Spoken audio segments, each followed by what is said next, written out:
You think that tank is a shopping cart?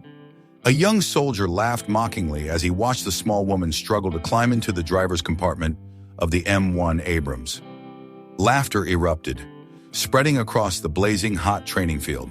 She didn't argue back, just quietly climbed down, clutching her technical manual. But that evening, a military jeep pulled up.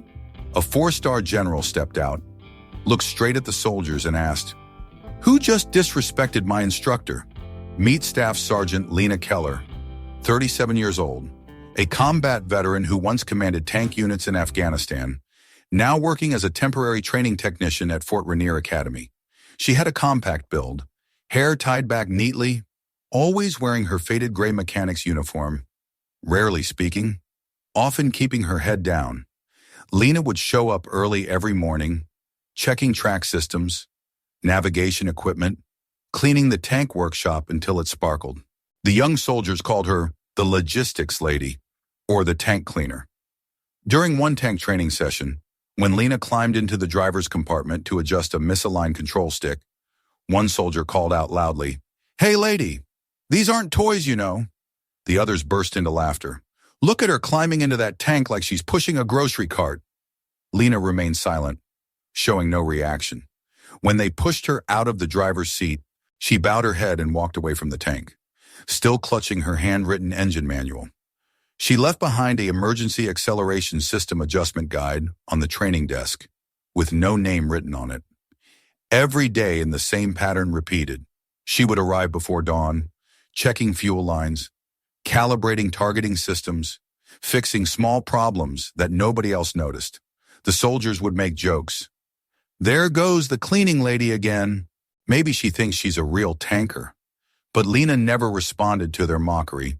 She just continued her work, methodically, precisely, like someone who had done this 1,000 times before. During lunch breaks, while others gathered in groups, she would sit alone, studying technical diagrams, making notes in her worn notebook.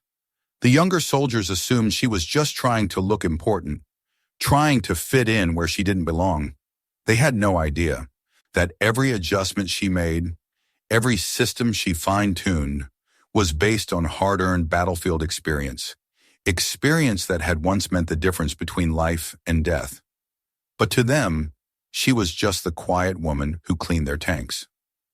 CTA Act 1. Ever seen someone skilled get underestimated? Type SOUNFAIR. Rumors spread quickly through the unit. "She's just a maintenance worker. Nothing more. I heard she got demoted for damaging navigation systems in combat." Some of the younger officers would chuckle whenever they saw Lena near the tank yard, but she continued her work, silently fixing problems that nobody else even noticed. Fuel systems cutting out mid-operation, radar systems off by 1 or 2 degrees, transmission issues that would cause breakdowns during critical moments. She fixed them all, without fanfare, without recognition. One night, Lieutenant Harris accidentally walked in on Lena, running combat simulations in the restricted training room. Her reaction time, her tactical decisions, her handling of emergency scenarios. It was faster and more precise than anything he had ever seen, more precise than his own. Curious. Harris decided to look up her old service records and discovered something that made his blood run cold. Keller, Lena, Operation Scorpion Ridge, M1 Tank Commander, Medal of Service, classified. He sat in stunned silence. She had led the only tank squad to survive a devastating ambush at Kandahar in 2011. The operation that saved an entire battalion. The one that military historians still studied. The one that changed modern tank warfare doctrine. And there, in an old photograph hanging on the Academy's wall, was a figure standing beside an M1 Abrams in full combat gear. The same face, the same posture, but nobody had ever looked closely enough to recognize her. Harris dug deeper into the classified files. What he found shattered everything he thought he knew. Lena Keller wasn't just a tank commander.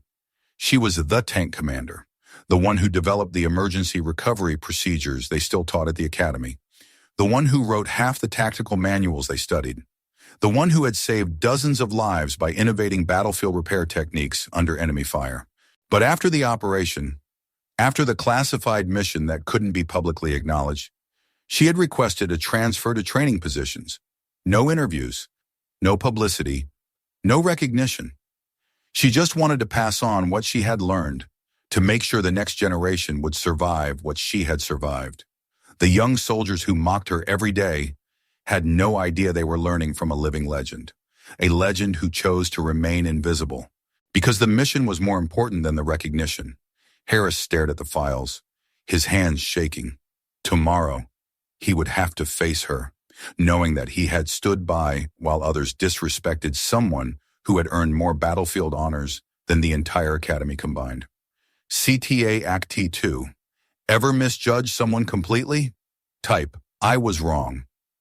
One afternoon, the academy scheduled a practical tank operation test, a simulation involving system failure and emergency recovery. Harris's team was running the exercise when everything went wrong. They made a critical error in the controls. The tank's tracks slipped off the guides. Warning systems flashed red, and the entire vehicle was seconds away from a catastrophic rollover. Nobody knew how to handle it. These weren't combat veterans. They were students, trained on theory, not life or death situations. Panic spread through the crew. The tank was tilting, metal groaning, hydraulics failing. And then Lena appeared. She had been cleaning equipment nearby, saw the crisis, dropped her tools, and climbed into the tank without saying a word.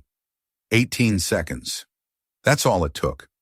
She reversed the hydraulic pressure, realigned the track tension, engaged the emergency stabilization system, and brought the tank back to perfect balance.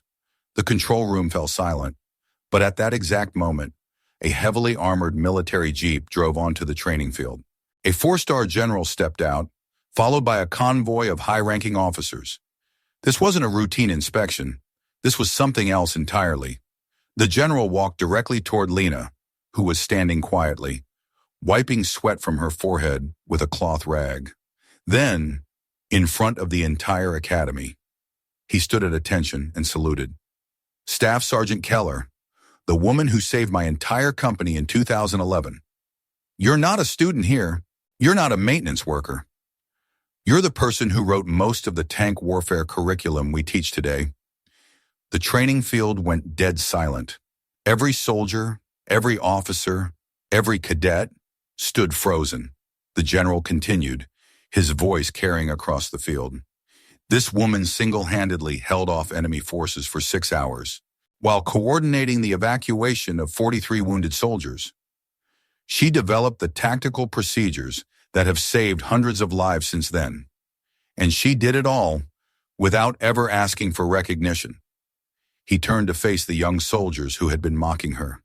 So I'll ask again, who disrespected my instructor? The silence was deafening. One by one, the soldiers who had laughed at her, who had called her names, who had pushed her away from the tanks, began to lower their heads in shame. Harris stepped forward first. Sir, we didn't know. We thought she was just... You thought she was just what? The general interrupted. A woman who didn't belong here? Someone who wasn't qualified to touch these machines? Let me tell you something. Staff Sergeant Keller knows more about tank warfare than everyone on this base combined. And she's been trying to teach you while you've been treating her like she's invisible. The general's voice softened as he turned back to Lena. I know you don't want the spotlight. I know you prefer to work quietly. But these soldiers needed to understand who they've been learning from. Lena finally spoke, her voice quiet but steady. I don't need their apologies, sir. I just need them to survive when it counts. The general nodded, understanding perfectly. That's exactly why you're the best instructor we have. CTA Act 3. Ever owed someone more than you realized? Type, I owe them. From that day forward, Lena didn't need to give formal lectures. Every cadet, every officer, every soldier sought her out voluntarily. She started hosting small, informal sessions about common battlefield mistakes. No cameras, no official documentation, just real knowledge shared between warriors. One junior officer secretly recorded her lessons, later using them to completely rewrite the legacy system recovery training program. The academy renamed the M1 training area Keller Combat Zone, honoring the silent warrior. But Lena declined every invitation for interviews, ceremonies, or public recognition. When they offered her promotions, television appearances, book deals, she politely refused them all. Instead, she did something that surprised everyone.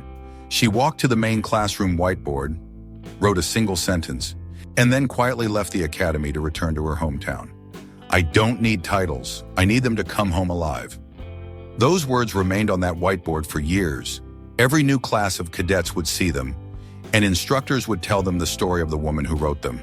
The woman who proved that true strength doesn't need recognition, that real leadership doesn't require a spotlight, that the most important battles are often fought by people whose names never make the headlines.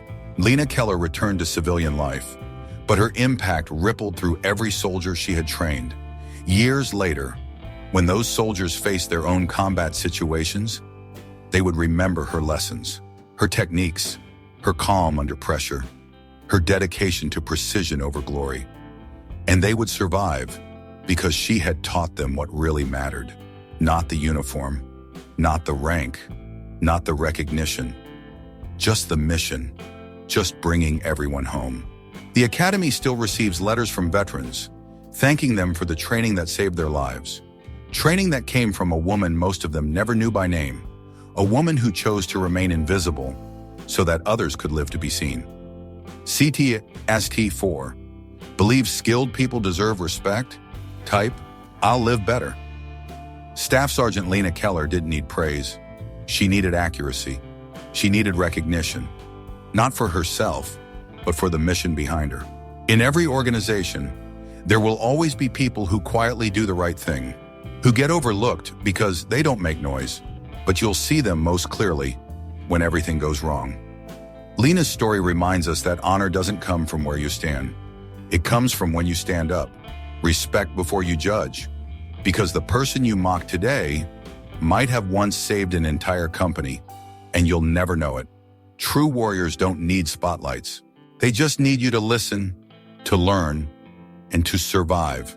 The next time you see someone working quietly in the background, someone who seems out of place, someone who gets dismissed because they don't fit the image, remember Lena. Remember that expertise doesn't always come with fanfare. And remember that the most important lessons often come from the most unexpected teachers. Final CTA. Share this if you believe in respecting quiet strength. The world needs more people like Lena.